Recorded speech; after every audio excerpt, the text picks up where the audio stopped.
ଏଇ ବୋହୂ ହସିଲୁ କ'ଣ ବା?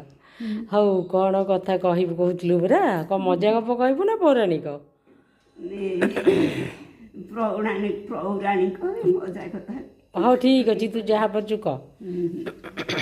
ଥରେ ମହୋଦଧିରେ ପଡ଼ିଥିଲା ସ୍ନାନ ଯୋଗ।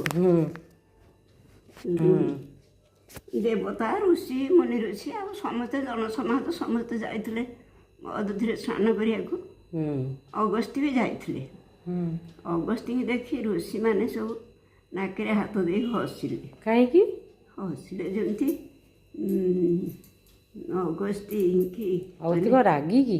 ନାଇଁ, ଅଗସ୍ତ୍ୟ ରାଗି ନୁହଁ, ସେ ସତ କଥାରେ ସତୀ ବୋଲନ୍ତି, ତେଣୁ ରାଗିବେ କାହିଁକି? ସେ ସେଠୁ କ'ଣ କଲେ ନା, ସେମାନେ କହିଲେ ଦେଖୁନ, ୟା ବାପା ତଳେ ପାଣିରେ ବୁଡ଼ି ମରୁଥିଲା, ଇଏ ଆସିଛି ମହୋଦଧିରେ ସ୍ନାନ। ଅଗସ୍ତ୍ୟଙ୍କ ବାପା କିଏ କି?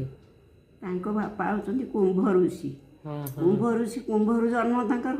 କୁମ୍ଭ ମେଳାରୁ କି? ନା ନା, କୁମ୍ଭ କୁମ୍ଭ ମାନେ ମାଠିଆ। କୁମ୍ଭରୁ ଜନ୍ମ, ତେଣୁ ସେ ତଳେ ପାଣିରେ ବୁଡ଼ି ମରୁଥିଲେ। ଆଉ ଦେଖିଲା ବେଳକୁ ପୁଅ ଆସିଛି ମହୋଦଧିରେ ସ୍ନାନ କରିବାକୁ। ଥଟ୍ଟା କଲେ। ଏଇ କଥା ବହୁତ ବାଧିଗଲା ଅଗସ୍ତ୍ୟକି। ଅଗସ୍ତ୍ୟ କ'ଣ କଲେ ନା, ଚଳୁ କରିଦେଲେ ସମୁଦ୍ରକୁ। ବାସ୍, ଏତେ କାପାସିଟି ଅଛି ତାଙ୍କର, ସେ ସମୁଦ୍ରକୁ ଚଳୁ କରିଦେଲେ।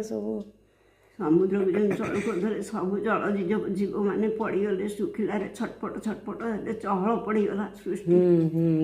କିଏ ଏମିତି କଲା, କିଏ ଏମିତି କଲା, ଜଳଜୀବ ଏମିତି ଛଟପଟ ହେଇ ମରିଯାଉଛନ୍ତି। ସୃଷ୍ଟି ବିନାଶ। ସେଠୁ ଅଗସ୍ତ୍ୟ କହିଲେ ମୁଁ ହିଁ କରିଛି।